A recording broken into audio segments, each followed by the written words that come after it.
नमस्ते दोस्तों। आज मुझे आपको ये सूचित करते हुए अत्यंत दुख हो रहा है कि बेंगलोर की प्रसिद्ध कवियत्री साहित्यकार डॉक्टर स्वर्ण ज्योति का कल शाम यानी 1 नवंबर को देहावसान हो गया। गोलोक को वो चली गईं और इसी सिलसिले में मैं चंद बातें आपसे साझा करना चाहता हूँ। लगभग मेरे ख्याल से सन रहा होगा 2015 या 16। ऐसे में एक बार कोरमंगला में, बेंगलोर में, किसी के यहाँ किसी के निवास स्थान पर एक गोष्ठी थी। वहाँ मेरी पहली बार उनसे मुलाकात हुई और पहली और आखिरी मुलाकात वहीं पर हुई। उसके बाद जो मेरी मुलाकात हुई सिर्फ डिजिटल हुई। वो वहीं पे पहली और आखिरी मुलाकात थी। तो वहाँ पे मैंने उनकी कविताएं सुनी और उनसे व्यक्तिगत रूप से मिला था। मंझला कद, गौर वर्ण और बहुत सुंदर कविताएं, कवित्री थी। तो मैंने जब लगभग 1.5 साल पहले सनद कार्यक्रम शुरू किया तो मैंने उनका 1 जनवरी 2024 को साक्षात्कार लिया, जो कि यूट्यूब पर उपलब्ध है। तो आपने जो है स्वर्ण ज्योति जी ने लगभग उनकी जो साहित्य साधना है लगभग 40-50 साल की है, 45-50 साल की है। पौंडीचेरी में आप लगभग 30-35 वर्ष तक हिंदी के प्रचार प्रसार में व्यक्तिगत रूप से सक्रिय जो है कार्य करती रहीं और आपकी 4 पुस्तकें प्रकाशित हैं, जिसमें 2 काव्य संग्रह, 1 कहानी संग्रह, 1 उपन्यास। लेखन के साथ साथ आपने अनुवाद कार्य किया, हिंदी से कन्नड़, कन्नड़ से हिंदी, तमिल भी आपको आती थी, तमिल से हिंदी, अंग्रेजी से हिंदी, और आप समीक्षक भी थी।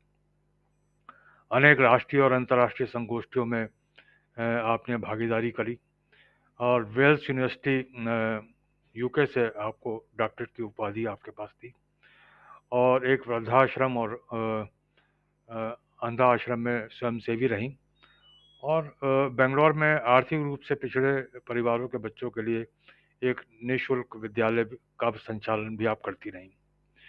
तो लगभग जब मैंने उनका साक्षात्कार लिया तभी उन्होंने मेरे साथ साझा किया कि वो जो है मतलब बीमार चल रही हैं और उनका इलाज चल रहा है। तो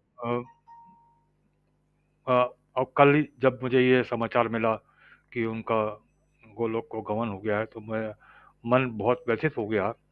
दोस्तों, हमारी जो कवियों की, शायरों की, लेखकों की जो बिरादरी होती है, तो हम ये हमारा फर्ज बन जाता है कि हम कम से कम उनको, जो ऐसे साहित्यिक अखबार हैं या छोटे मोटे अखबार हैं, जो और मीडिया के अखबार हैं, अगर वो इस खबर को और उनके व्यक्तित्व कृतित्व को थोड़ा साझा करें तो अच्छा लगेगा। तो मैंने इसी रूप में, मेरा ये एक प्रयास है और मैं चाहूँगा कि एक इस तरह की कोई रिपोर्ट बनाई जाए और छोटे मोटे अखबारों में तो कम से कम ज़रूर वो जो है प्रकाशित करवाई जाए, जिससे कि उनका व्यक्तित्व और कृतित्व से जो अब लोग अब तक परिचित नहीं हैं वो भी परिचित हो जाएं।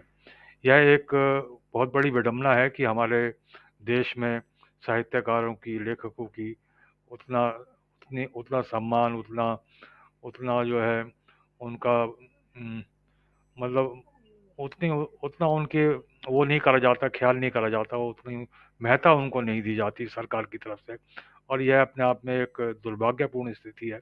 लेकिन कम से कम अब ऐसी स्थिति में जो हम लोग हैं, जो बिरादरी के लोग हैं, लेखक बिरादरी के लोग हैं, जो कवि बिरादरी के लोग हैं, वो हमारा ये फ़र्ज़ बनता है कि हम अ, हमारी अपनी भरपूर कोशिश से इन चीज़ों को जो है मतलब समाज तक पहुँचाएँ, अधिक से अधिक लोगों तक पहुँचाएँ। तो मुझे इस सिलसिले में मीर तकी मीर का एक शेर याद आ रहा है कि मर्ग एक मांदगी का वक़्फ़ा है, यानी आगे चलेंगे दम लेकर। मर्ग यानी मौत। तो शायर कह रहा है कि मौत तो सिर्फ़ एक अंतराल है, छोटा-सा आराम करने की जगह है और उसके बाद फिर आगे बढ़ना है। तो मुझे यकीन है कि स्वर्ण ज्योति जी फिर एक कवि के रूप में जन्म लेंगी, हैं, या ले भी चुकी होंगी और फिर एक बार हम इस संसार में अपनी कविताओं के साथ किसी और नाम से, किसी और रूप में हम सबके बीच होंगी। मुझे अच्छी तरह याद है कि वो उनकी जो सोच थी बहुत ही सकारात्मक थी, और बीमारी के दिनों में भी वो मुझे 2-3 बार उन्होंने अपनी छोटी-छोटी कविताएँ भेजी ऑडियो की, जिसका मैंने वीडियो बनाया उनकी अनुमति से। वो भी यूट्यूब पर उपलब्ध हैं। और उनका एक जुमला, जब ये मैं उनका इंटरव्यू ले रहा था, तो बता रहा था कि मैं भी जो है संघर्ष कर रहा हूँ, तो उनका एक जुमला मुझे इस सिलसिले में याद है। वो कहती थी कि एक दिन में नहीं होगा, लेकिन एक दिन ज़रूर होगा। जब वो वहाँ पे हिंदी का प्रचार-प्रसार कर रही थी तमिलनाडु में, इस सिलसिले में उन्होंने ये बात भी कही कि एक दिन में नहीं होगा, लेकिन एक दिन ज़रूर होगा। बहुत ही मेहनती और बहुत ही गहरी दृष्टि रखने वाली, गहरी विचारधारा वाली कवियत्री थी। तो ईश्वर से यही प्रार्थना है कि वो जो है उनकी आत्मा को शांति दे, और साहित्य संसार में उनका जो साहित्य संसार है, अगर कुछ अप्रकाशित उनका साहित्य रह गया है, तो उनका परिवार और मित्र लोग जो है उसको प्रकाशित करवाएँ।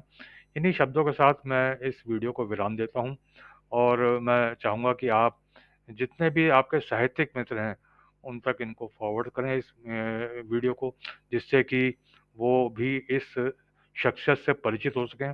और इस वीडियो के डिस्क्रिप्शन लिंक में मैंने उनके जो पुराने वीडियो हैं 2-3-4, उनके लिंक भी मैं दे रहा हूँ।